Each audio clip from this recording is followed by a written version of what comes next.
Positivism Hindi channel प्रेक्षकों को स्वागत। हिंदी के प्रमुख कवि एमपी कमल जी से लिखी हुई भारत के वीर सपूत लोकमान्य बाल गंगाधर तिलक की जीवन गाथा को आपके सामने प्रस्तुत करना चाहती हूँ। आज के अंक में कांग्रेस को दो टुकड़ों में बांटने के बाद क्या हुआ, अब हम जानेंगे। कांग्रेस को तोड़कर दो फाड़ कराने में अंग्रेजों की शातिर दिमाग ने अपना कमाल दिखाया था। कांग्रेस के कई वरिष्ठ नेता जो सीधे ब्रिटिश सरकार के निकट थे, अंग्रेजों की इस चाल में नहीं समझ पाए।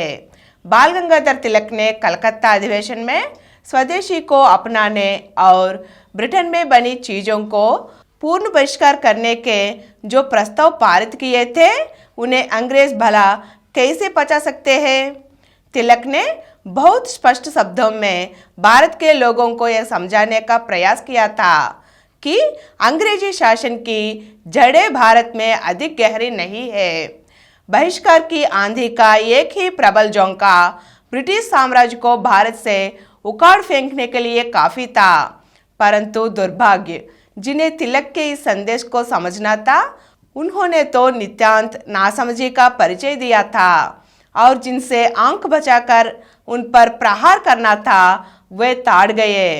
अत्यधिक मानवतावादी और महान विचारक, लेखक, समाज सेवी और दार्शनिक की भूमिका निभा रहे थे।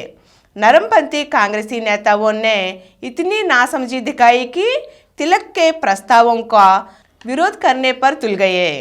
अंग्रेजों ने बड़ी सावधानी से नरमपंथियों तक यह संदेश पहुंचा दिया कि यदि तिलक का आंदोलन तनिक भी आगे बढ़ा तो कांग्रेस नरमपंथियों के हाथ से निकल जाएगी। तिलक और उनके साथी तो जेलों में टूंसे ही जाएंगे। नरमपंथी कांग्रेसियों को भी जेलों में सड़ना पड़ेगा। बस नरमपंथियों ने तिलक का साथ देने वाले हथियार डाल दिए और तिलक विरोधी हथियार उठा लिए। उन्होंने फैसला कर लिया कि वे गर्मपंथियों के कांग्रेस को हड़पने के इरादों को नाकामयाब बनाकर ही दम लेंगे।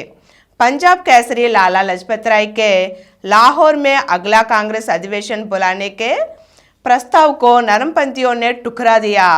गर्मपंथियों के अलग थलग करने के लिए उन्होंने जानबूझकर लाहौर के स्थान पर नागपुर में अधिवेशन का निश्चय किया। इतना ही नहीं, 29 मार्च 1807 को नरम दल वालों ने सूरत में मुंबई प्रांतीय सम्मेलन का अचानक आयोजन किया और तिलक के राष्ट्रीय शिक्षा व बहिष्कार प्रस्तावों को रद्द करने की घोषणा कर दी। इसके बाद रायपुर में मध्य प्रांत के सम्मेलन के अवसर पर नरमपंथियों ने वंदे मातरम के गायन पर रोक लगा दी। इतना ही नहीं, इलाहाबाद में आयोजित संयुक्त प्रांत के प्रादेशिक सम्मेलन में गर्मपंथियों के 200 प्रतिनिधियों को भाग लेने से रोक दिया। 1906 के कलकत्ता अधिवेशन के बाद पूरे देश में हुए कांग्रेसी सम्मेलन में नरमपंथियों ने अपने व्यवहार से यह स्पष्ट कर दिया था कि तिलक व उनके साथियों के लिए कांग्रेस में कोई जगह नहीं है। अंग्रेज खुश हो गई।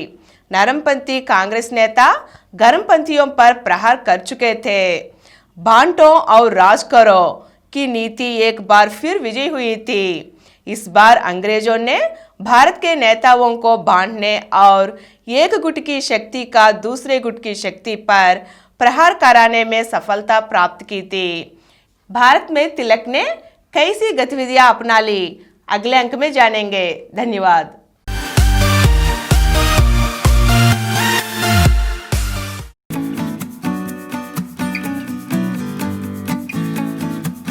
Download Samaram multi-channel app and watch your favorite channels from your mobile. App available on Google Play Store and subscribe to the channels.